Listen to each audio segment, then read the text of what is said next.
दिनै आं गांसे बिजाबनि बागै सुंदुङै फोरमायथिनो थाखाय आखायाव लानाय जादों। बेयो जाबाय गांसे खन्थाइ बिजाब।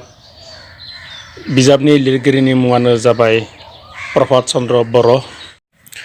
लिरगिरि बिथाङा जाबाय कामरुप जिल्लानि रङिया महकुमानि बेन्दोङाव थानाय गरियाकट गामिनि लाइजाम सोग्रा जामतला।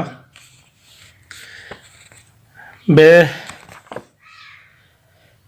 बिजाबनि गिबि फोसावनाय 2022 फोसावगिरि जया बर'। बेसेना 20 रांल'। बे खन्थाइ बिजाबाव गासै दों 35 खन्थाइफोर दं। बेनिनो दोंनैसो खन्थाइफोरखौ रायखांना होनो थाखाय आखायाव लानाय जाबाय। गोहो गोदान फायखि रेबग्रानि मेलाव आंनि आलासि, द्रौपदीनि हसिख्रावनाय, जिउनि सिमां, अखा, मोनाबिलिनि आबिर, मिथिंगानि देंखो, जाख्रिसे अखानि सिमां।